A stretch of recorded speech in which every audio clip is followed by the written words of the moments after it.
Hi and welcome to today's retro game review. We're going to be looking at a ZX Spectrum game today, Alienate.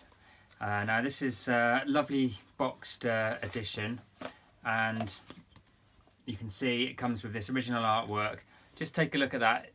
These had to be done with expensive paint and airbrushes. There were no computer graphics that you could easily knock out in those days. People laboured over this stuff. The game itself is an isometric 3D game.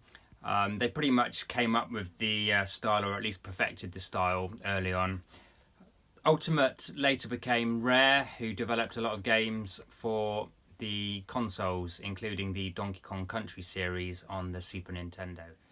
Once the game is loaded, you're presented with a menu screen which gives you various different control options.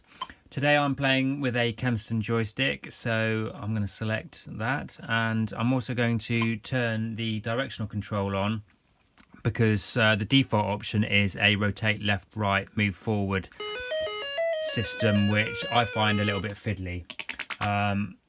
As you can see, the style of the game is isometric 3D, and I find it helps to hold the joystick at a 45-degree angle. And it's normally possible to jump over these pyramids, but they are quite deadly to touch. Give it one more go. Whoa! Now that's a slippery platform there. I'm just going to try and get those colours a little bit better for you. On the Spectrum it works quite well because it avoids the issue of colour clash. Wow! And the aim of the game is to restart the spaceship's cryogenic chambers and wake up the ship's crew so that they can return home, presumably. Oh, that's nice. It's basically a puzzle-based game, with some of the puzzles being harder than others.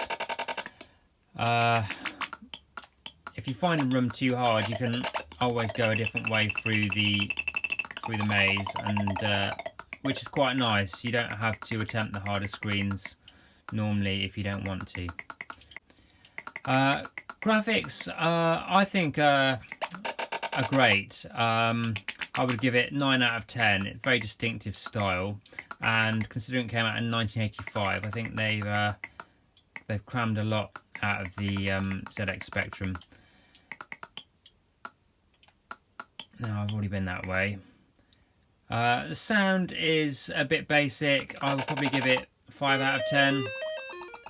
Okay, so we've jumped to the one of the rooms with the astronauts in. So I'm assuming that these guys come to life once you've sorted out all of these power generators with the correct shaped objects. Playability, well, I think it's a great game.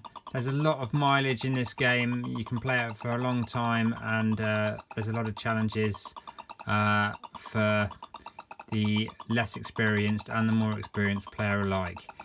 Overall, I would give it 8 out of 10.